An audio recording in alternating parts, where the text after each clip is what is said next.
Boa noite a todos.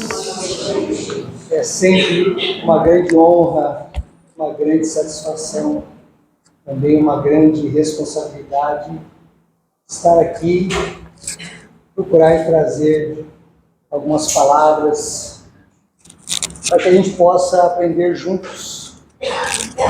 Vamos dar início à nossa reunião com a leitura do Evangelho segundo o Espiritismo.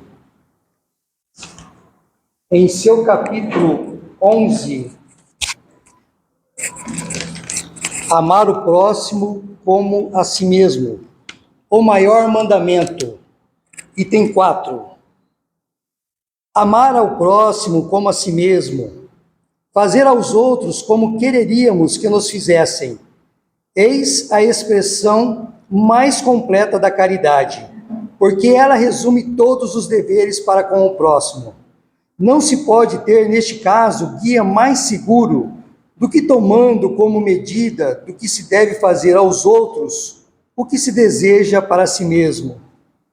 Com que direito exigiríamos de nossos semelhantes melhor tratamento, mais indulgência, benevolência e devotamento do que lhes damos? A prática dessas máximas leva à destruição do egoísmo. Quando os homens as tornarem como normas de conduta e como base de suas instituições, compreenderão a verdadeira fraternidade e farão reinar a paz e a justiça entre eles. Não haverá mais ódios nem dissensões, mas união, concórdia e mútua benevolência. Quem vai trazer umas palavras para nós hoje é o Aldo. Passo então a palavra a ele. Muito obrigado, irmão. Irmão e irmãs, boa noite a todos. Sejam muito bem-vindos. Obrigado à casa pelo convite de sempre. Obrigado à espiritualidade que aqui se encontra, nos dando essa oportunidade da reflexão, nos cedendo todas as energias que nós vamos receber nessa noite de hoje. Irmãos, e o que nós vamos hoje refletir é sobre uma frase que Kardec disse quando estava codificando a doutrina espírita. É uma frase dita por Kardec, não é uma frase dita pelos espíritos. Kardec coloca assim: fora da caridade não há salvação. E o que eu proponho para vocês hoje, irmãos, é a gente refletir sobre caridade. Porque talvez a gente tenha a ligação da palavra caridade com doar bens materiais a outro que precisa. Mas a caridade, ela está muito, muito, muito além do que simplesmente a doação do bem material. O Chico disse uma vez que se Kardec tivesse escrito assim, que fora do espiritismo não há salvação, o Chico disse que possivelmente ele não teria se tornado espírita. Fora da caridade não há salvação. Se esse item não tivesse sido incorporado à prática do espiritismo, toda a codificação teria sido comprometida.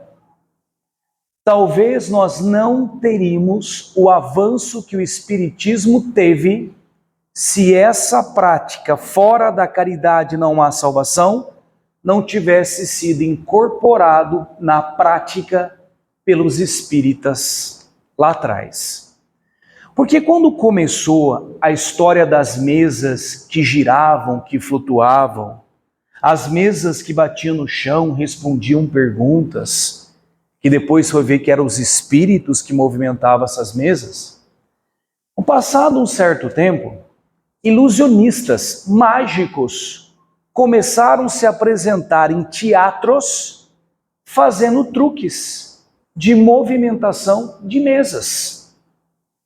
E isto foi usado para os adversários do espiritismo para dizer, tá vendo? É uma fraude. O mágico consegue fazer isso.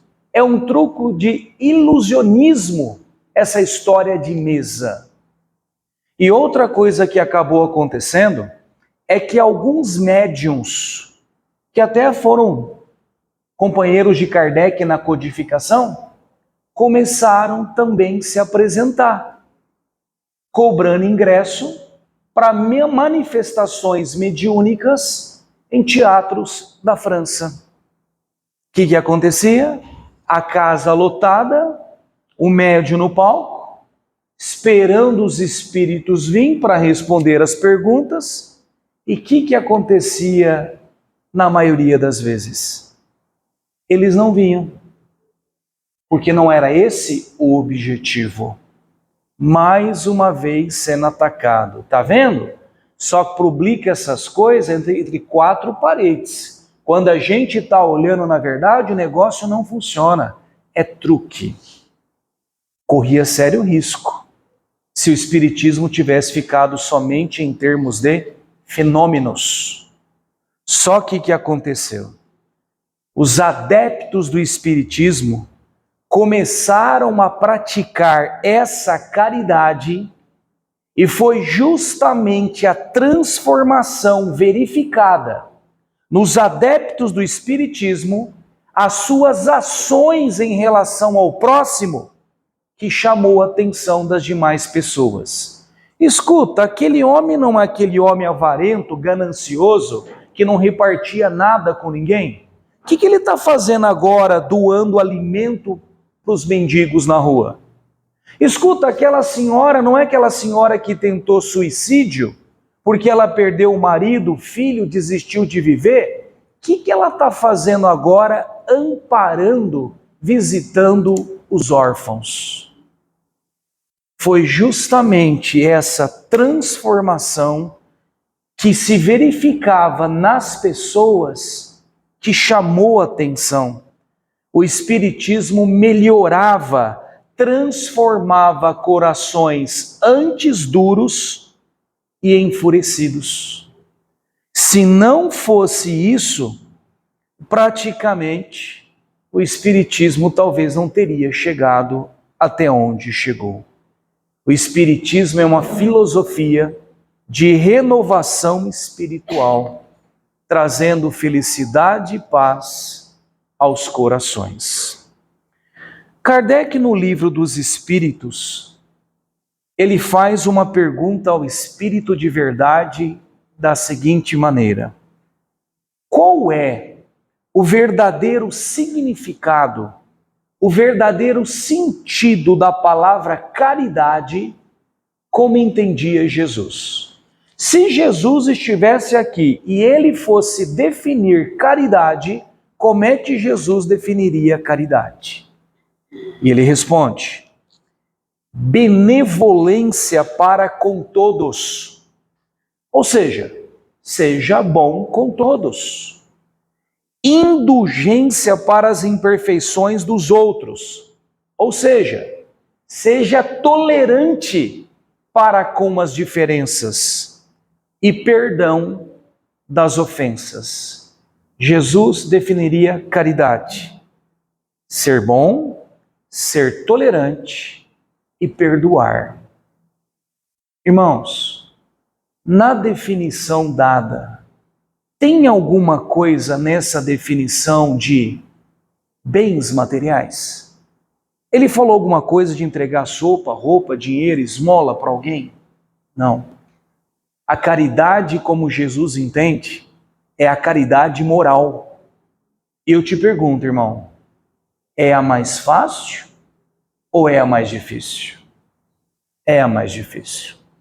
Porque a gente entregar um prato de comida, um agasalho para quem precisa, isso é fácil. Fácil demais. Mas praticar o que está aqui é um grande desafio, porque ela exige superar a nós mesmos. A nós mesmos. Superar o quê? Superar o nosso orgulho. Orgulho de estender a mão para o outro que eu ofendi e pedir perdão, reconhecer o meu erro e de aceitar o perdão daquele que me machucou, superar o orgulho, renunciar ao desejo de vingança, renunciar ao desejo de desforra, de dar o troco com aquele que me machucou, superar o nosso egoísmo, pois ele me propõe a olhar o outro como também filho do mesmo Pai. Ele me propõe que eu não sou o centro do universo, eu não sou melhor do que ninguém. Todos estamos na mesma jornada evolutiva. Superar a nossa intolerância, treinando a convivência pacífica com as diferenças.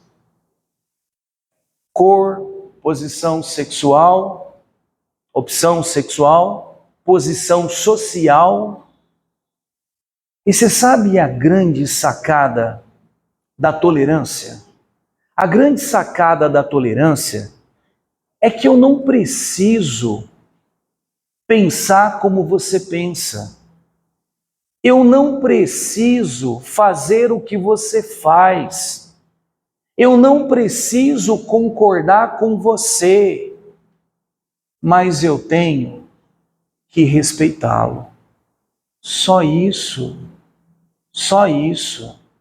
Tolerância é saber, você tem uma opinião diferente de mim e a gente não vai fazer guerra por isso.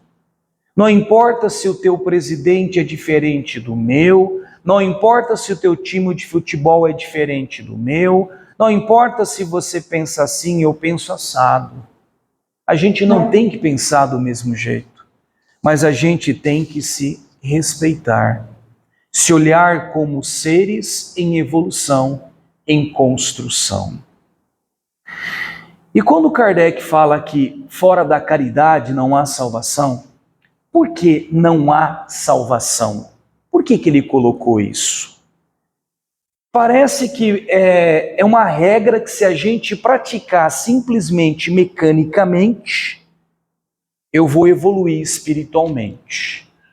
Dá a impressão que se eu vou lá ajudar a entregar alimento, dar roupa, ajudar quem precisa materialmente, o ato mecânico disso me salva. Não é isso que ele disse. Fora da caridade não há salvação, por quê? Porque trabalhar para o próximo permite desenvolver em nós qualidades, transmutar sentimentos. Na hora que eu vou do auxílio daquele que mais precisa, eu estou treinando compaixão, misericórdia, desprendimento.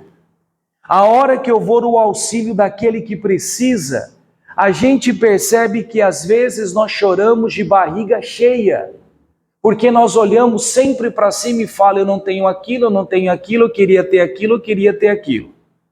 Mas olha para baixo, olha para baixo, quantos não têm nem o mínimo de sobrevivência? A gente fica reclamando, às vezes, de fartura, e tem aqueles que não têm nem o essencial. E na verdade, meus irmãos, recebe mais quem dá, se foi feito realmente de coração, recebe mais quem dá do que aquele que está sendo ajudado. Tem uma frase que diz que todo mal volta à origem, mas tem um complemento dela. Todo bem também volta à origem. A caridade, quando praticada com sentimento, como melhores das suas intenções, seja ela material ou moral, como nós vimos, ela permite colher os frutos dessa semente. Recebe mais quem dá, se fez de coração, do que aquele que foi ajudado. Eu tenho uma passagem, eu não sei se eu já compartilhei isso com vocês, numa outra exposição, que nesse dia eu entendi isso que eu estou dizendo para vocês. Estava vindo de carro lá do centro, que eu participo das casas de Betânia, a umas 2 horas da tarde mais ou menos, estava passando próximo da rodoviária. De um lado a rodoviária, do outro lado o riozinho. E eu vinha devagar de carro, o semáforo fechou, eu parei bem do lado do postinho de saúde ali. E eu vi assim, que do lado do riozinho, no calçado do riozinho, tinha uma menina caída do chão. De um lado e do outro lado, uma bicicleta. E como estava fechado, não estava movimentado naquele momento, eu percebia que as pessoas passavam em volta dela, olhava e saía. E um monte de gente se aglomerou. Semáforo abriu, o carro tocou, passei. Olhei e continuei. Aí andei alguns metros e veio uma vozinha na minha cabeça. Você não vai parar? E naquele momento que eu escutei aquela vozinha, você não vai parar? Eu retruquei. Eu briguei com aquele pensamento. Não tem como parar. E realmente não tem como parar ali. Não posso parar em qualquer lugar naquele local. E eu fui brigando, não vou parar porque não tem como parar. E olha, tinha um monte de gente lá, certamente alguém vai ajudá-la. E eu brigando com aquela pergunta que foi me feita. E eu continuei. E lá na frente veio uma outra pergunta na minha cabeça.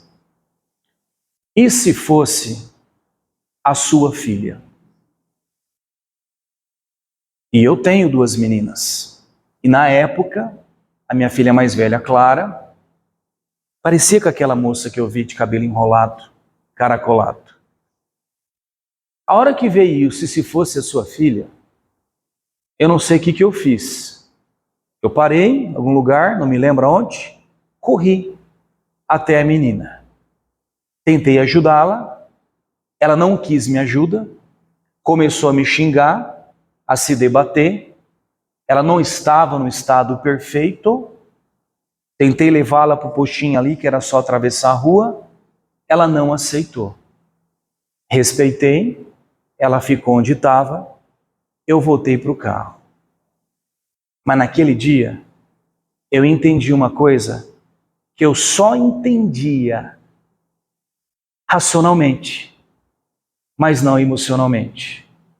Eu entendi naquele dia o que Jesus queria dizer como amai ao próximo como a si mesmo. Eu tenho certeza que se Jesus pudesse, ele teria dito assim: amai ao próximo como você ama os seus filhos. Porque para quem é pai e mãe, sabe qual é esse sentimento. Só que Jesus não poderia falar amai ao próximo como ama os seus filhos, porque nem todo mundo é pai e mãe. Mas naquele dia, eu entendi emocionalmente o que ele quis dizer. Amai ao próximo como a si mesmo. Quem recebeu mais naquele momento?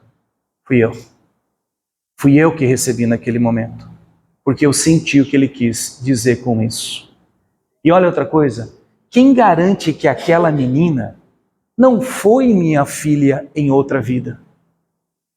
Quem me garante que aquela menina não vai ser alguém na outra vida? Você já parou para pensar quantos pais e mães, afetos do coração, nós tivemos em outras reencarnações, que pode estar ao nosso lado agora, não diretamente na nossa família, e que nós não lembramos? Aquele que está na sarjeta, pedindo um pedaço de pão, aquele que está pedindo um agasalho, pode ser um afeto do meu coração. Meu pai, minha mãe amada, meu irmão. Aí eu entendi o que ele quis dizer. Chico dizia que mesmo em casos de depressão, trabalhar para manter a mente ativa, ser útil, mesmo não sentindo vontade. Está sendo visitado por um desânimo, uma sensação de vazio, algo que por mais que você tente, parece que esse buraco nunca se preenche. Chico dizia, trabalhe para os outros. Se você não quer fazer para você, não quer se ajudar, ajude os outros. Que uma multidão de amigos espirituais estará com você.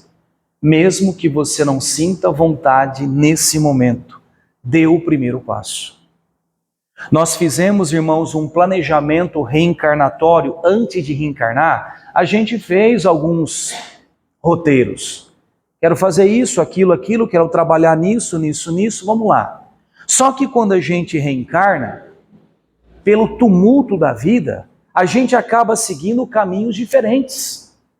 E esses caminhos diferentes, às vezes, bate uma sensação que falta alguma coisa. Falta um vazio para preencher. E por mais bem materiais que a gente tem, parece que tem alguma coisa que não deixa a gente ser feliz.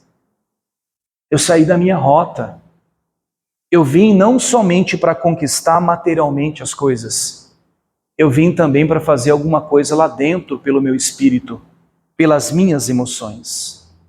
O Chico uma vez foi visitado por um homem que dizia assim para ele, o senhor: Chico, eu não posso reclamar da minha vida, porque eu tenho um salário bom, tenho um ótimo emprego, eu viajo com a minha família nas férias, eu tenho um carro bom, uma casa ótima. Chico, mas tem alguma coisa que está me faltando. Chico falou para ele: meu filho, te falta a felicidade das outras pessoas. É a consciência chamando ao trabalho, ao autoaperfeiçoamento. Não é o trabalho de você ir lá ajudar o outro, é o trabalho com você mesmo. É o trabalho com você mesmo. Porque também é uma outra mudança de caminho, é também a gente querer ajudar somente os outros. Nossa, aquela pessoa faz tudo por outro.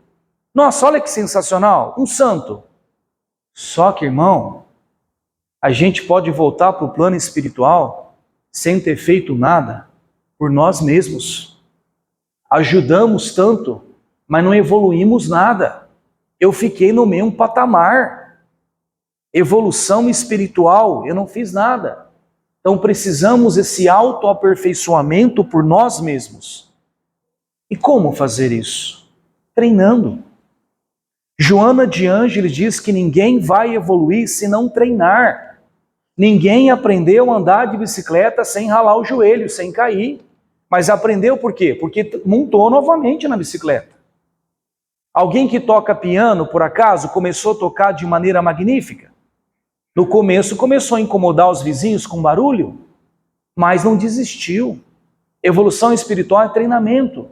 Ninguém vai adquirir a aprender a perdoar se não passar por situações que te cobrem perdão. Como é que você vai aprender a perdoar se você não treina o perdoar? Ninguém vai ser paciente se não passar por situações que te cobrem paciência. E aonde que nós estamos treinando, queridos irmãos? Aonde que nós estamos treinando? Fala onde que nós treinamos perdão, paciência, tolerância. Fala. Família. É o melhor local de treinamento que existe para a evolução espiritual. Família. Além da família, no emprego, a convivência com os colegas, com o patrão, às vezes dentro do centro religioso que você participa. Nós estamos todos matriculados nessa bendita escola chamada Planeta Terra. E se nós todos somos alunos, nós estamos para aprender lições. E como é que se aprende lição? Treinando. Não adianta só o professor lá na frente falar. O aluno tem que colocar a bundinha na cadeira e fazer a tarefa de casa. Se não fazer tarefa, não aprende. Não adianta ficar só na teoria. E a vida, e principalmente a família, é um grande local de treinamento para nós. A todo momento, ela convida ao exercício do perdão, da tolerância, da paciência, a todo momento. Se alguém nessa aqui se sente essa sensação de vazio, você que vem toda vez no centro, já faz tanto tempo, será que já não está na hora de dar um passo a mais do que simplesmente ficar sentado? Será que você não está pronto a alguma coisa dentro de você que é ir além do que simplesmente ficar ouvindo? Procura saber quais são as dificuldades que essa casa enfrenta. Procura saber Quais são as atividades que você poderia colaborar? Comece com pouco. Se você percebe que tem um chamado, alguma coisa, eu preciso ir além do que simplesmente o espectador, dê esse passo. Converse com a casa. Irmãos, e quando a gente fala caridade, nós não podemos deixar de falar também da caridade material. Nós vimos que a moral é mais difícil, mas a material também é importante, né, gente? E hoje nós vivemos uma situação que é praticamente impossível. Impossível. Num dia, num semáforo em Ribeirão, você não encontrar o irmãozinho que vem com a plaquinha: estou com fome. É impossível. Todo dia você vê irmãozinho desse. E aí, tem uma seguinte pergunta: ajudamos ou não ajudamos? Materialmente. Damos ou não a moedinha? Isso me tirou o sono durante muito tempo. Porque essa pergunta, ela é uma armadilha emocional. Ela é uma armadilha emocional. Por quê? Porque se eu ajudo e aquele irmãozinho pegar aquele dinheiro e for comprar algo que eu prejudique, posso pensar que eu estou, em vez de ajudá-lo, fazendo algo ruim para ele. Se nós tivéssemos a certeza que ele iria pegar o dinheirinho, comprar alguma coisa para ele comer, alguma coisa que fosse bom para ele, daríamos ou não daríamos? Às vezes até bem mais. Só que nós não sabemos. Por isso que é uma encruzilhada emocional. E eu fiquei durante muito tempo ruminando isso dentro de mim. Eu vou dividir, meus irmãos, com vocês. A minha opinião não significa que ela que é a correta, respeitando toda e qualquer outra opinião divergente. Aí, nessa história de chegar a uma conclusão, vem o seguinte pensamento: e se fosse Jesus que estivesse dirigindo o carro? Se fosse Chico Xavier, Francisco de Assis que estivesse dirigindo o carro, irmãozinho vem com a placa. Eu tentei imaginar qual seria a atitude deles. Conclusão minha: se naquele momento que o irmãozinho vem, o seu coração, o seu melhor sentimento está dizendo: ajude. É um sentimento seu de querer ajudá-lo? Ajude. Você fez isso de coração, com seus melhores sentimentos.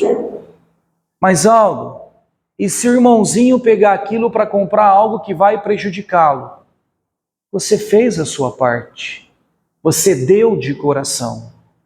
Agora, ele vai ter que usar o livre-arbítrio dele para decidir o que ele faz com isso.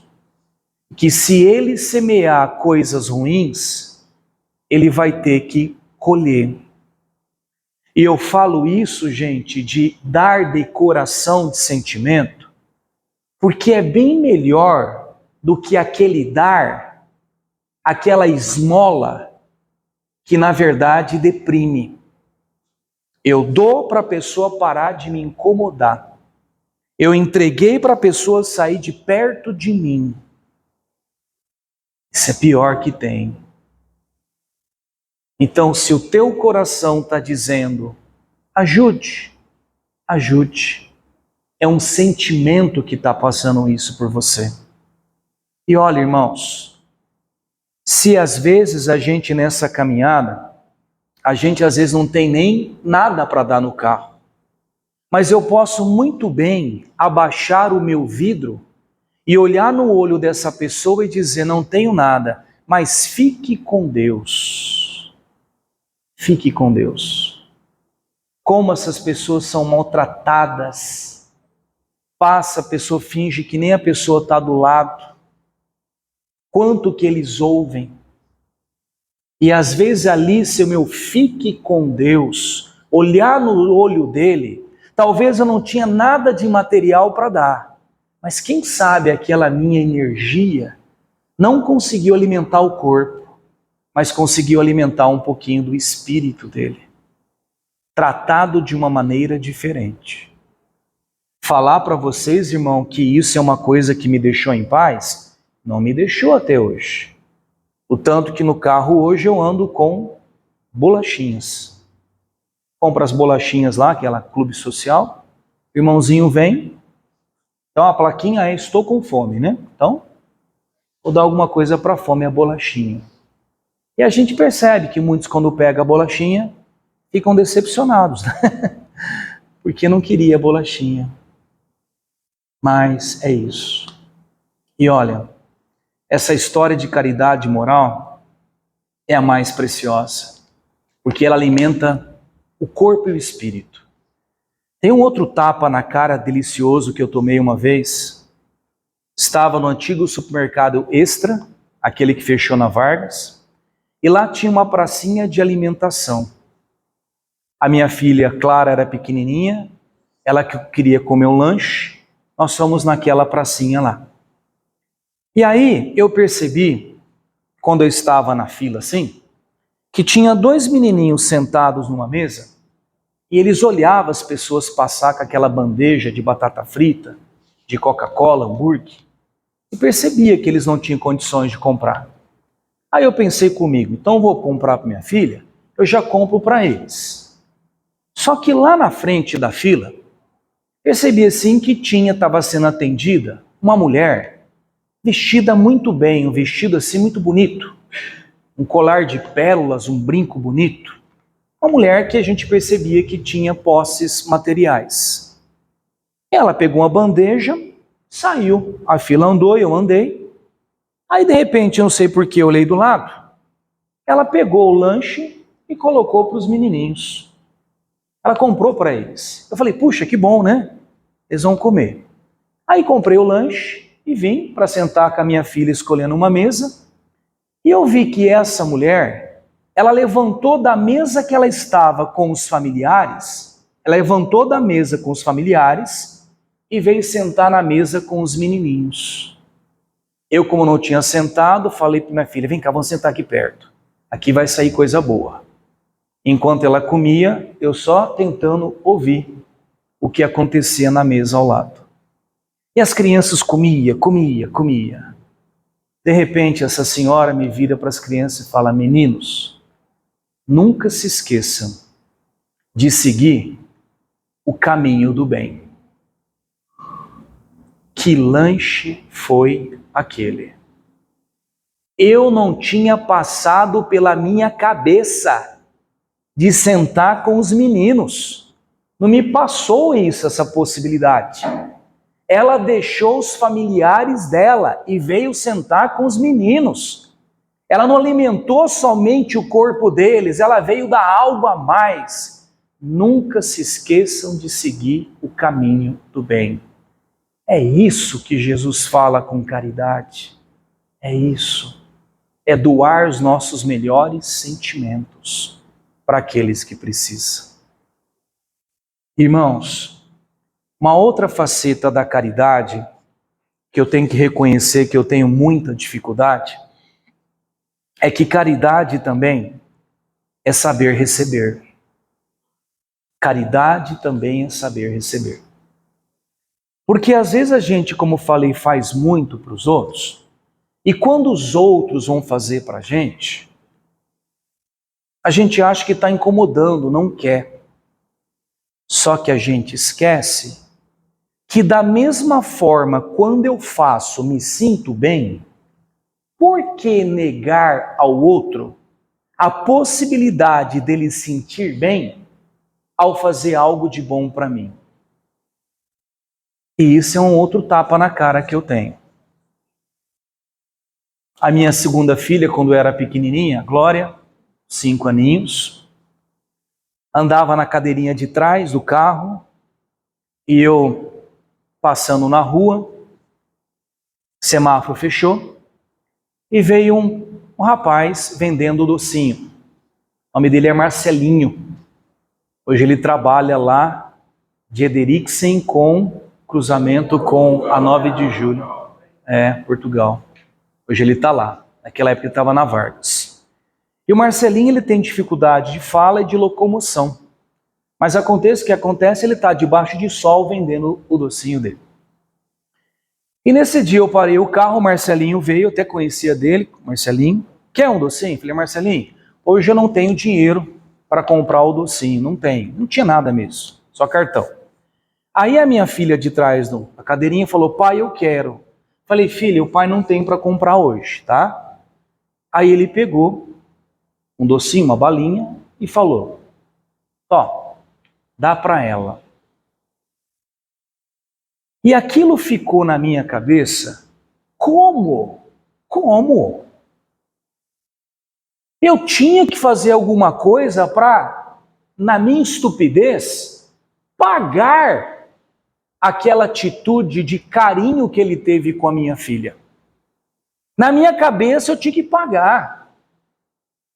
O que eu pensei? Já sei. Naquela época faz muito tempo isso, acho que peguei R$10 e deixei no carro. Na próxima vez que eu parar com o Marcelinho, eu vou comprar 10 balinhas, 10 docinhos. Custava R$1. Porque ele foi muito gente fina com a minha filha, então eu quero, na minha estupidez, na minha arrogância, no meu orgulho, eu vou pagar o que ele fez para mim comprando 10. Demorou um tempo, mas um dia eu parei no semáforo e o Marcelinho veio. Puxei o dinheiro, quer um docinho? Marcelinho, me dá 10. Olha, estou pagando o que ele me fez. Ele me deu os 10 e antes que o semáforo abrisse, ele falou, leva mais um de presente.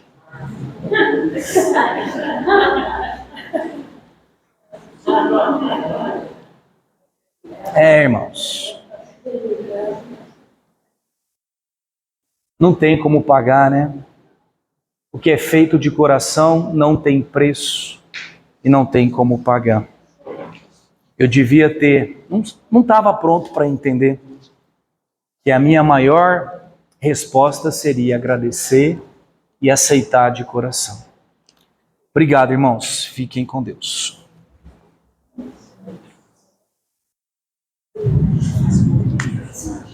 Fácil.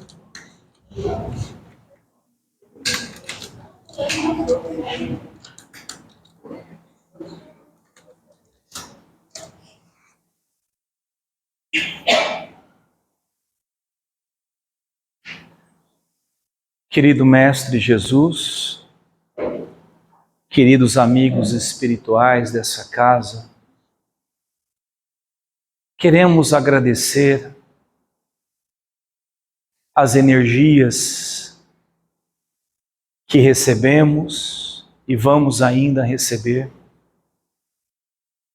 que nos dá coragem para seguir em frente e não desistir, acima de tudo, de nós mesmos. Estamos em construção e nessa construção, às vezes, alguém deixa um tijolo cair na nossa cabeça e nós jogamos um pouco de areia no olho do outro, mas faz parte do treinamento da construção de nós mesmos.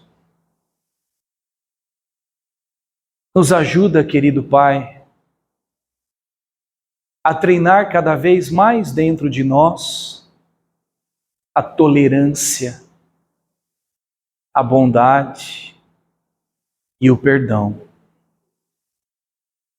Porque são sentimentos que são antídotos para superar o nosso orgulho, o nosso egoísmo, e nos mantém ainda com os pés enlamaçados. Nos prende, nos deixam avançar em direção à nossa paz, à nossa felicidade verdadeira. Muito obrigado, queridos amigos. Muito obrigado, Mestre Jesus.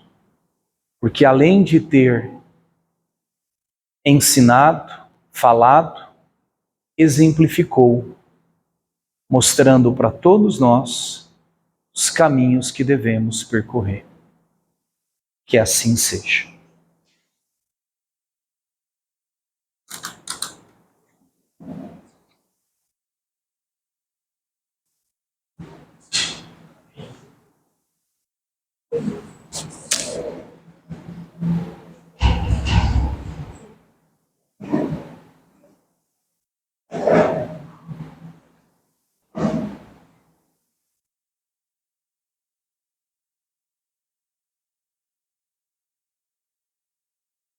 Encerrando o nosso encontro desta noite, vamos agradecer a Deus todo o amor dirigido até nós aqui com as palavras do pastoral, que nós possamos absorver cada fala, cada atitude, cada exemplo para o nosso caminhar na construção de um mundo melhor. Nós possamos colocar os nossos diários em tecidos, graças por ter tido mais uma vez a oportunidade deste momento. É nosso que estais nos céus, santificado seja o vosso nome, venha a nós o vosso reino, seja feita a vossa vontade, assim na terra como nos céus. O nosso cada dia desta hoje, perdoa as nossas ofensas, assim como nós perdoamos a quem nos tem ofendido. Não nos deixes cair na tentação e livra-nos de todo mal. E assim seja. Uma boa semana, vamos